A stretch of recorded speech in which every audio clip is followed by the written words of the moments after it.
Hello दोस्तों, आज मैं आपको कुछ ऐसी बातें बताने वाला हूँ जो शायद मुझे 10-15 साल पहले पता होनी चाहिए थी, पर मैं शायद उतना लकी नहीं था जितने लकी आप लोग हो, क्योंकि मेरी लाइफ में ऐसा कोई बंदा नहीं था जो मुझे गाइड कर सके, जो मुझे 10-15 साल पहले वो सब बातें बता सके जो आज मैं आपको बताने वाला हूँ। ये वीडियो स्पेशली उन लोगों के लिए है जिनकी उम्र अभी लगभग 20 साल के आसपास है, और ये जो बातें हैं जो मैं आपको बताने वाला हूँ वो सब मैंने अपनी लाइफ के समय को खो करके सीखा है, समय को दांव पे लगा के सीखा है। इसलिए कहीं ऐसा ना हो कि आपको वो सब बातें जानने में अपनी लाइफ का काफी समय खर्च करना पड़े।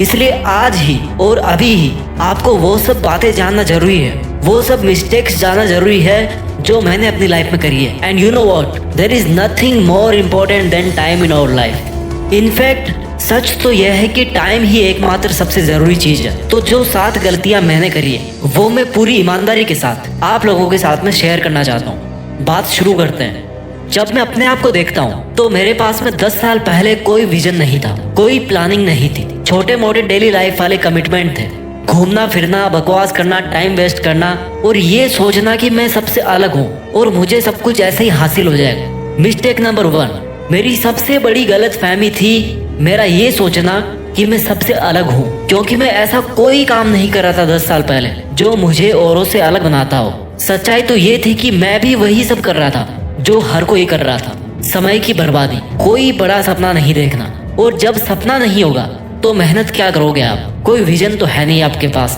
तो 10 साल पहले मुझे लगता था कि मैं जो चाहूंगा वो मुझे लाइफ में आसानी से मिल जाएगा, क्योंकि बचपन से नैतिक शिक्षा में पढ़ते ही आ रहे थे कि मेहनत ही सफलता की कुंजी है, करना चाहो तो कुछ भी असंभव नहीं। और ये सब चीजें इतनी बार पढ़ ली थी और इतनी बार घर वालों से सुन ली थी कि दिमाग इनके प्रति न्यूट्रल हो गया था, और इतना न्यूट्रल कि इन सब बातों का कोई असर नहीं पड़ रहा था। और ये सब नैतिक शिक्षा सुन करके दिमाग में कहीं ना कहीं ये बैठ गया था कि हाँ, मैं तो यार कुछ भी कर लूंगा, जब भी कुछ करना चाहूंगा तो कर ही लूंगा। लेकिन ये नहीं पता था कि कब करना है और क्या करना है, बस टाइम पास किया जा रहा था। मिस्टेक नंबर 2, मेरी दूसरी सबसे बड़ी गलती थी जो मैंने 10 साल पहले करी थी, और वो गलती थी वेट करना। मुझे नहीं पता क्यों, किसका। I was waiting for nothing, none. And in fact हम सब के साथ में यही होता है, हम सब वेट कर रहे हैं। आप खुद देख लो, why are you watching this video? Because you are missing something, you are missing your dreams, you are missing your achievement. वो अचीवमेंट्स जो आपको भी नहीं पता कि आप उनको हासिल कर सकते हो। You are missing your planning, you are missing that spark, वो स्पार्क जो मुझे अपने अंदर 10 साल पहले ढूंढना चाहिए था। मिस्टेक नंबर 3, मेरी तीसरी सबसे बड़ी गलती थी जो मैंने 10 साल पहले करी थी, और वो गलती आज के बहुत सारे लोग करते हैं। I was very attracted to the opposite gender, लड़कियों के बारे में ज्यादा सोचना। आई एम वेरी ऑनेस्ट, मैं पूरी ईमानदारी के साथ आपसे बात कर रहा हूँ, क्योंकि ये ऐसा टॉपिक है जिसके बारे में बहुत कम लोग बात करते हैं। लेकिन इसके साथ ही साथ ये ऐसा टॉपिक भी है जो कई युवाओं को बर्बाद भी कर रहा है। देखिए, मेरा ऐसा कोई चक्कर तो नहीं था, but as the rule of nature ये बहुत नेचुरल था कि अपोजिट जेंडर के साथ में अट्रैक्शन होता है। लिमिट में है तो ठीक है, बट ओवर थिंकिंग बहुत बर्बाद करने वाली चीज है।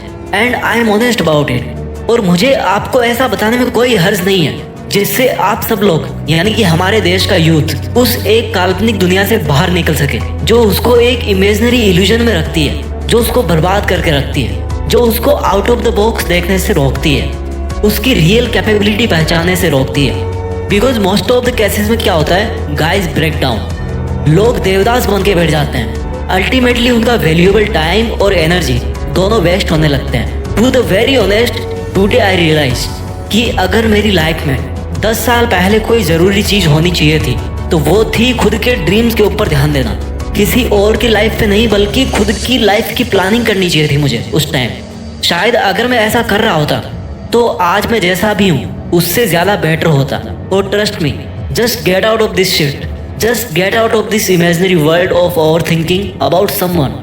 क्योंकि सोच का कोई अंत नहीं है। अगर आप लड़की हो और लड़कों के बारे में ज्यादा सोच रही हो, और अगर आप लड़के हो और लड़कियों के बारे में ज्यादा सोच रहे हो, तो आपको इस ऑपोजिट जेंडर के अट्रैक्शन से ध्यान हटा करके खुद के बारे में सोचना पड़ेगा। और अगर आप ऐसा करोगे, ऐसा करने में अगर आप सक्सेसफुल होते हो, तो ट्रस्ट मी 10 साल बाद आप अपने आप को आज से बहुत बेहतर पाओगे। उस बंदे के कंपैरिजन में आप बहुत बेटर होगे जो अगर 10 साल तक यही सब सोचता रहता। मिस्टेक नंबर 4, मेरी चौथी गलती थी ये सोचना कि मैं दूसरों के लिए बहुत ज़रूरी हूँ और मेरी दूसरों की लाइफ में बहुत वैल्यू है। बट इनफैक्ट सही बताऊँ, मेरा जो 10 साल पहले का फ्रेंड सर्किल था उनमें से हार्डली बहुत कम लोग ऐसे हैं जो मुझे पूरे साल में कभी कभी 2-4 बार फ़ोन कर लिया करते हैं। ये तो व्हाट्सएप आ गया इसलिए गुड मॉर्निंग गुड नाइट के मैसेज आते हैं, अदरवाइज किसी से कोई कांटेक्ट नहीं है। And in fact I have wasted my time. अब ये कहना कि आप सबका साथ छोड़ दो, अपने आप को अलग बना लो, this is not my opinion and recommendation, but reality is that 10 साल बाद में जो बंदा आपकी हर सिचुएशन में आपके साथ होगा वो आप खुद होंगे।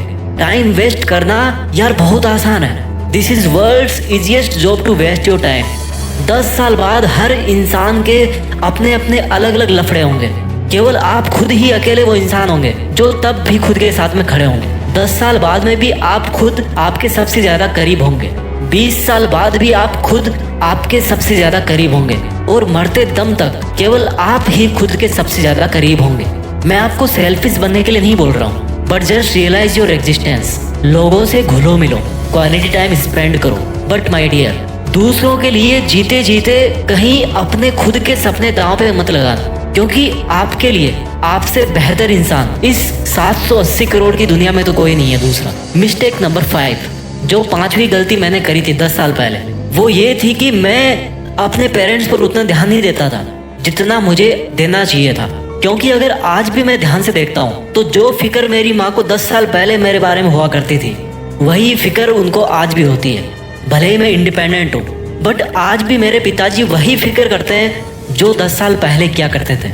रियलिटी बताऊँ मैं आपको, उनकी आखिरी सांस तक वो लोग वैसे ही रहेंगे। चाहे आप कितने भी सक्सेसफुल हो जाओ, चाहे आपकी लाइफ में कितने ही लोग आए और लोग जाएं और लोग आते भी रहते हैं और जाते भी रहते हैं, लेकिन आपके जो पेरेंट्स हैं वो आपकी केयर करना तब भी नहीं छोड़ेंगे। चाहे आप उनकी केयर करना बंद कर दो, वो आपकी केयर करना मरते दम तक नहीं छोड़ेंगे। I could respect my parents more because वो लोग आज भी वैसे हैं जैसे 10 साल पहले से, और जब तक मैं हूँ, जब तक वो हैं, वो मेरे लिए हमेशा अच्छा ही सोचेंगे। They will never change. अगर मुझे 10 साल पहले इस दुनिया में किसी को इम्पोर्टेंस देनी चाहिए थी तो शायद अपने पेरेंट्स को देनी चाहिए थी, बिकॉज माँ बाप बच्चों का कभी बुरा नहीं चाहते। अब ये बात आप चाहे आज रियलाइज कर लो या फिर जब वो आपको छोड़ के जाए इस दुनिया से हमेशा के लिए, इस दुनिया से हमेशा के लिए, तब रियलाइज कर लेना। But the fact is that the truth is always truth. Parents are more important than anybody else in the world. Mistake number 6, मेरी छठी गलती थी जो मैंने 10-15 साल पहले करी थी, वो थी बुरा मत मानना, मैं शायद गलत हो सकता हूँ, बट वो गलती थी मेरा केवल मार्क्स के पीछे भागना। इनफैक्ट हमारी लाइफ की जो असली पढ़ाई है ना, जो हमारी जिंदगी की असली सीख है, वो हमें तब सीखने को मिलती है जब हमारी किताबों वाली पढ़ाई पूरी हो जाती है, जब हम एक्चुअल जिंदगी में आते हैं। अगर मैं मार्क्स के साथ साथ कुछ स्किल्स को भी सीखने में भी अपना टाइम स्पेंड करता तो शायद आज मैं पहले से ज्यादा बेटर पोजीशन पे होता।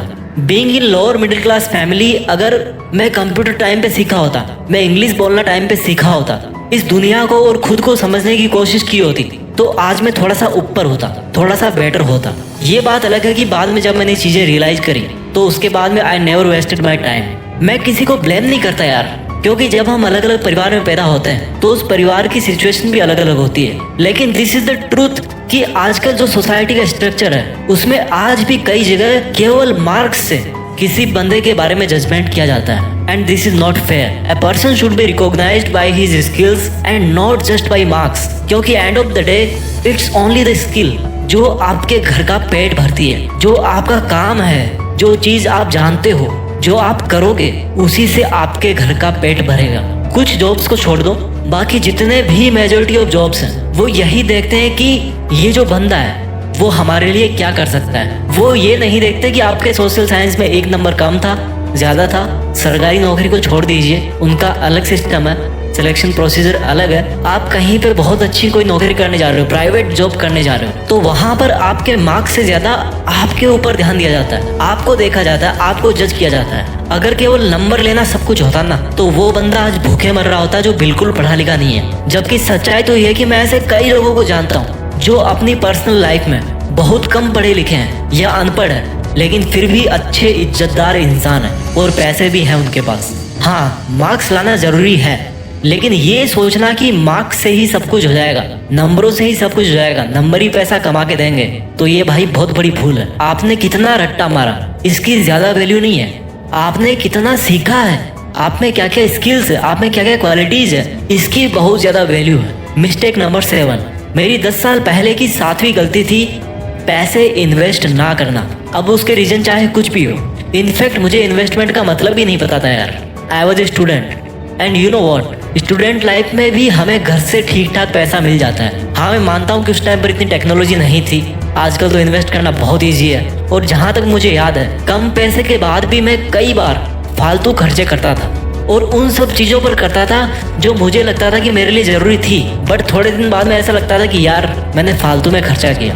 जितने पैसे आपको आज मंथली मिलते हैं, चाहे खर्चे के लिए मिले या फिर आपको अपने जॉब से मिल रहे हैं, उतने से पैसे में भी हम इजीली कुछ अमाउंट बचा करके मंथली इन्वेस्ट कर सकते हैं। ऐसे बहुत सारे मौके आते हैं हमारी ज़िंदगी में जब आपके घर वालों के पास में इतना पैसा नहीं होता, आपके खुद के पास में इतना पैसा नहीं होता, और फिर हमको दूसरों के सामने हाथ फैलाने पड़ते हैं। लेकिन अगर आप रेगुलरली थोड़ा बहुत अमाउंट भी मंथली इन्वेस्ट करते हो, सेव करते हो अपने खर्चे में से बचाकर, तो किसी ना किसी बुरे वक्त में वो आपके जरूर काम आएगा। अब ये वीडियो केवल फाइनेंसिंग, प्लानिंग, सेविंग और इन्वेस्टमेंट पे नहीं है, इसलिए इस पर आपको यूट्यूब पर बहुत सारे ऐसे वीडियोस मिल जाएंगे जिसमें ये सिखाया जाता है कि इन्वेस्टमेंट कैसे शुरू किया जाए। अगर आप चाहते हो कि मैं भी इस टॉपिक पर एक वीडियो बनाऊं तो मुझे कमेंट में लिख के जरूर बताना। दोस्तों, इस वीडियो को मैं यहीं पर कंक्लूड करता हूँ, ये कहकर कि जिंदगी अपनी रफ्तार पे है। शीशे में चेहरा देखते देखते आपको कुछ सालों में अपने माथे पे सफेद बाल नजर आना शुरू हो जाएंगे, अपनी दाढ़ी में, अपनी मूंछ में सफेद बाल दिखना शुरू हो जाएंगे। कहने का मतलब है आपकी एनर्जी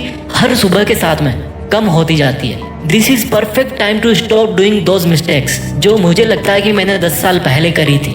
मैं एक बार फिर से उन 7 मिस्टेक्स को रिवाइज कर देता हूँ। मिस्टेक नंबर 1, मेरा ये सोचना कि मैं सबसे अलग हूँ, और ये सोचकर कि मैं सबसे अलग हूँ मैं मेहनत नहीं करता था। मिस्टेक नंबर 2, पता नहीं क्यों लेकिन हर काम को करने से पहले बहुत बार सोचता था, बहुत बार वेट करता था, पता नहीं किसका। मिस्टेक नंबर 3, ऑपोजिट जेंडर के बारे में बहुत ज्यादा सोचना।